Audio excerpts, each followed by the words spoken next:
Hello everyone, hope this video finds you well.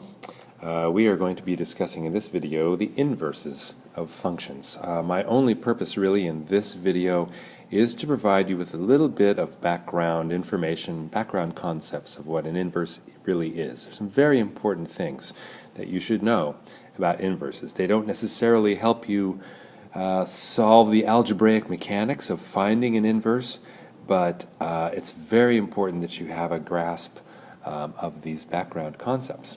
Okay, so there are many different ways that you could actually define what an inverse function is. Some of them are really complicated and difficult to work your way through. I think a fairly simple way is to say that an inverse function is a function that undoes everything that another function does.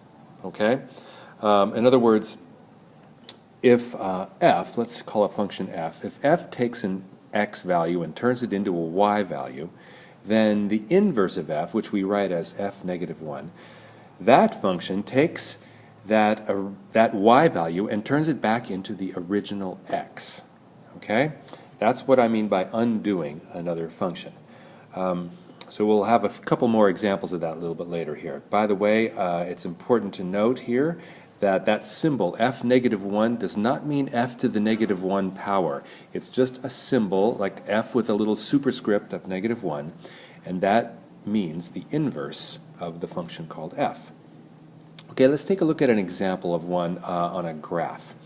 Here's a perfectly nice little linear function, f of x. You could probably figure out what the equation of that function is with a little bit of effort, but I want you to think about this function in terms of inputs and outputs. Okay? You got x values turning into y values by this thing called f of x. For example, there's one input value of negative 4 and it's been turned into a negative 1. So that's why the point negative 4, negative 1 is on this graph. So there's the input, negative 4, the output, negative 1. And there's lots more points, obviously.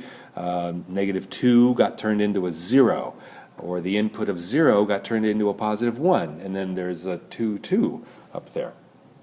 Okay? So if an inverse of f takes that output and turns it back into the original input, that would mean then the point negative 1, negative 4 is on the inverse of f. So there it is, and if I did a couple more points, the points that I've illustrated there, that would mean the inverse of f would take a 0 and turn it into a negative 2. It would take a 1 and turn it into a 0, and then there's that still kind of funny 2, 2 point up there. And in fact, if you graph those points, you can see they're all in a line, just like f is in a line, that there's the graph of the inverse of f right there.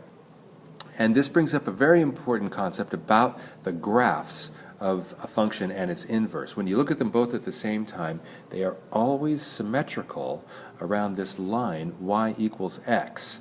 Okay? Very interesting idea. And then you can see why this point 2, 2 up there is on, well, it's clearly on the line y equals x, where x and y are the same number. It's also, and if it's a point like that on f of x is going to be the same point on the inverse of f. So kind of an interesting thing there about the graphs.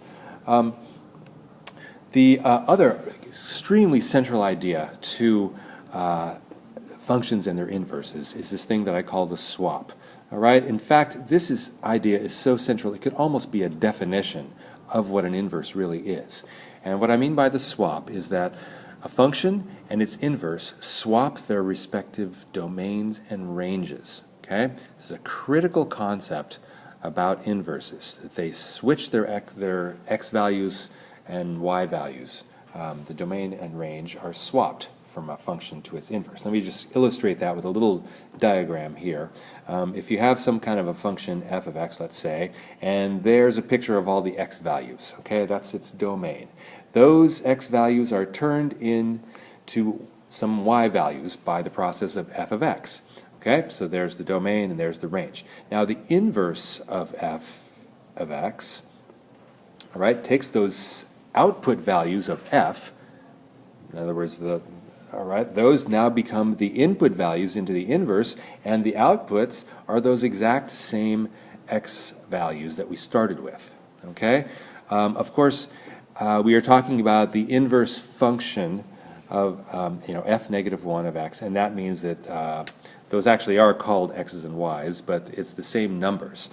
For example, if I know that f of 3, for example, equals 5, then that tells me that f negative 1, the inverse of f of 5, is equal to 3. This is actually really math power here. This is powerful information.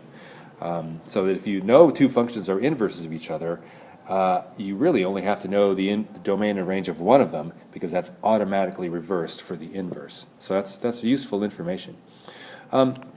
So here's a little summary then of some of these background ideas, and there are more ideas, very interesting things that you're getting into with some of the exercises that you're practicing for this.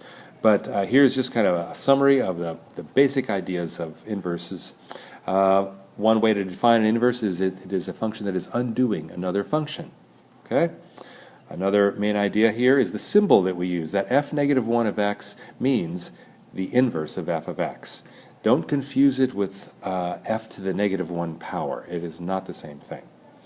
The other idea is that the graphs of a function and its inverse are always symmetrical around the line y equals x. This is an important idea about the graphs. In fact, it's a way that you can actually even check to see whether two functions are really inverses of each other. Are they really symmetrical around that line y equals x? If they're not symmetrical, then they're not inverses. It's simple as that.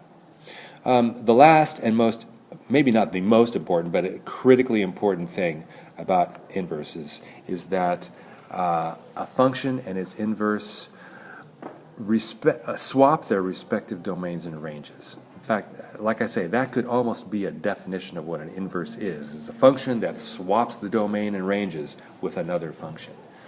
Okay, that's about it. Hope that wasn't too painful, and be looking for the question online. Okay, bye-bye.